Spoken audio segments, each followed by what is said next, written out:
Might as well start with the T Wood. All right, Let's let's mix it up a go. little bit. Yeah, let's go with the T Wood, man. So first and foremost, that is the guy that you want to see. The way he came out, his fight style, opening it up with a big crash, a big car accident just to start off the fight. I said, okay, T Wood is for real, because my whole thing going into this was the psychology. I was like, this dude's questioning himself. I don't know if he'll be able to pull the trigger. Now we can argue maybe he overcompensated a little bit this time around. He pulled the trigger a little too hard. You know what I'm saying? But give me some impressions, man. Obviously, just so the folks know, if you didn't tune in, Vicente Luque, he wins via submission, a Darce choke. He becomes the first man in Tyron Woodley's career to submit him and the third man to finish him. Now, Tyron Woodley's back-to-back, he's been finished in back-to-back fights, one against Colby Covington, now Vicente Luque, but he looked very impressive while this fight lasted, man. And when you got two knockout artists like that, someone has to go down. Unfortunately, it was T. Wood by submission, but nonetheless, man, give me some thoughts on what you saw in the action so far from the Woodley perspective.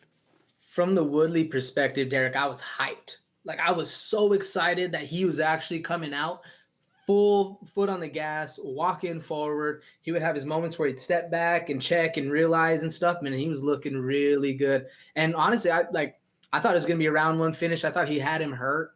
Vicente Luque just showed how durable he is, man. He's been in the fight game for a long time. And he even said later in his post-fight interview, he saw that once he got hurt, he saw T. Wood realize and see red and start going at it. So he knew he was going to come in. And all credit to Vicente Luque, but I was very impressed with what I saw Tyron Woodley do, man. He came out and he really put that he was, did what he said he was going to do, which made me excited as a fighter and as a fan. I was happy for him.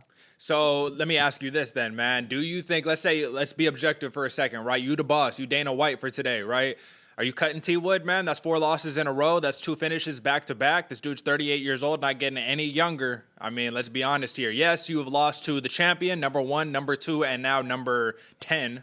But like I said, number 10 is a lot worse than number 1 or number 2 or the champ. So does he get cut? I need a definitive answer.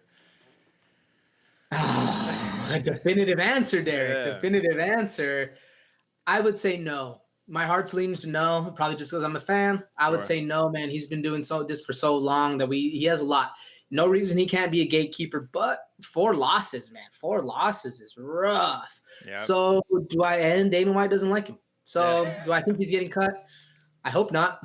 Yeah. Probably though. I hear you. This is the one thing I was gonna say in defense of like the gatekeeper perspective. Like he could still sell a lot of tickets. People are going to watch him fight, especially now that we're getting fans back in arenas and whatnot.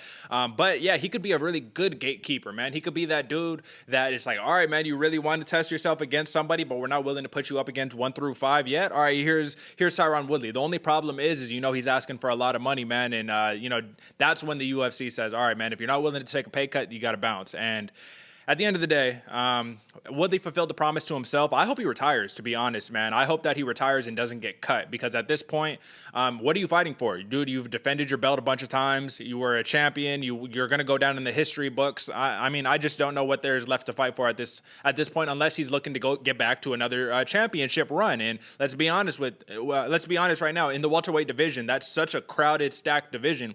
Do you anticipate Tyron Woodley entering the title picture again in the next couple years?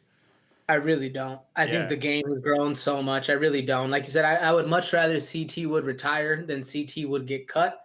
But I really don't think he's going to be anywhere near the upper echelon of fighters, especially in the 170-pound division. It's hard, man. It's hard. He did come out and he looked really impressive, but no, I really don't think he's going to be champ again. I would love to see him fight, though.